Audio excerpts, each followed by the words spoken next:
മഹാബലിപുരം സന്ദർശിക്കുന്നവർക്കുള്ള അത്ഭുത കാഴ്ചകളിൽ ഒന്നാണ് ഗണേശ മണ്ഡപം എന്ന് പറയാം. ഒറ്റക്കല്ലിൽ കൊത്തിയ ഭീമൻ ഗജകേസരിയും കുട്ടിക്കൊമ്പന്മാരും കുറെ ചെറു ശില്പങ്ങളുമാണ് ഇവിടെ കാഴ്ചയാകുന്നത്.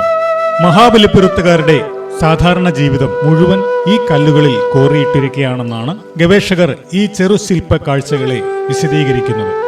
കരിങ്കൽ ശില്പങ്ങളും പുണ്യപുരാതനമായ ക്ഷേത്ര സമുച്ചയങ്ങളും മനോഹരമായ കടൽ തീരവും കഥ പറയുന്ന കലാനഗരമാണ് മഹാബലിപുരം. കല്ലിൽ കൊത്തിയെടുത്ത ശില്പചാതുര്യത്തിന്റെ അതിശയിപ്പിക്കുന്ന പട്ടണം കൂടിയാണിവിടം. നൂറ്റാണ്ടുകൾ പഴക്കമുള്ള വാസ്തുവിദ്യയുടെ ശാലീനതയും തേടി നിരവധി സഞ്ചാരികളാണ് ഇവിടേക്ക് എത്തിച്ചേരുന്നത്. തമിഴ്നാട്ടിലെ വളരെ പഴക്കമേറിയ ഒരു തുറമുഖ നഗരമാണ് കാഞ്ചീപുരം, അതായത് പഴയ മഹാബലിപുരം. സമുദ്രനിരപ്പിൽ നിന്നും 12 മീറ്ററിലേറെ ഉയർന്ന തീരനഗരം എന്ന പ്രത്യേകത കൂടിയുണ്ട് ഇതിന്. മാമല്ലപുരം എന്നും അറിയപ്പെടുന്ന ഇവിടം പല്ലവ രാജാവായിരുന്ന മാമല്ലന്റെ പേരിലാണ് സ്മരിക്കപ്പെടുന്നത്. ആദികാല ദ്രാവിഡ തച്ചുശാസ്ത്രത്തിന്റെ സ്പർശവുമായി പല്ലവകലയിൽ വിരിഞ്ഞ ദൃശ്യവിസ്മയങ്ങളാണ് ഇവിടെ എങ്ങും കാണാനാകുക. 7-ാം നൂറ്റാണ്ടു മുതൽ 9-ാം നൂറ്റാണ്ടു വരെയുള്ള കാലയളവിൽ നിർമ്മിക്കപ്പെട്ടതാണ് ഈ നഗരവും അതിന്റെ കൽക്കാഴ്ചകളും എന്ന് കണക്കാക്കപ്പെടുന്നു. യുനെസ്കോയുടെ ലോക പൈതൃക സ്മാരകങ്ങളിലും ഇടം പിടിച്ചിട്ടുമുണ്ട് മഹാബലിപുരം. മാത്രമല്ല ദേശീയ പുരാവസ്തു വകുപ്പിന്റെ സംരക്ഷിത സ്മാരകങ്ങൾ കൂടിയാണ് ഇവ. ചെന്നൈ നഗരത്തിൽ നിന്ന് 60 കിലോമീറ്റർ ദൂരത്തിലാണ് മാമല്ലപുരം അഥവാ മഹാബലിപുരം.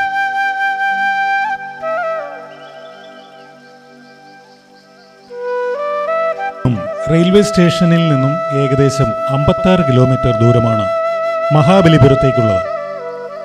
ചെന്നൈ എയർപോർട്ടിൽ നിന്നും 52 കിലോമീറ്ററും ബസ്സിലോ കാറിലോ മഹാബലിപുരത്തേക്ക് പോകുന്നതാണ് ഉത്തമം. സെൻട്രൽ റെയിൽവേ സ്റ്റേഷനിൽ നിന്നും എയർപോർട്ടിൽ നിന്നും മഹാബലിപുരത്തേക്ക് പൊതു സ്വകാര്യ ബസ്സുകൾ നിരവധിയുണ്ട്.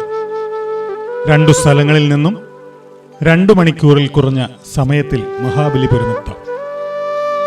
ചെന്നൈയിൽ നിന്നും അടയാർ, പാലവാക്കം, കോവളം, നെമ്മേലി വഴി മഹാബലിപുരമെത്താം.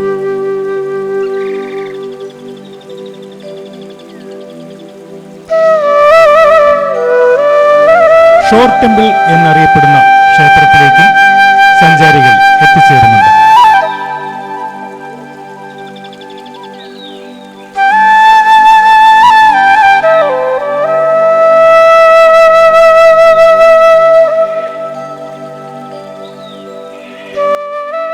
പേരുപോലെ തന്നെ കടൽ തീരത്തേക്ക് മുഖം തിരിച്ചു നിൽക്കുന്ന ഒരു വിസ്മയമാണ് ഷോർ ടെമ്പിൾ.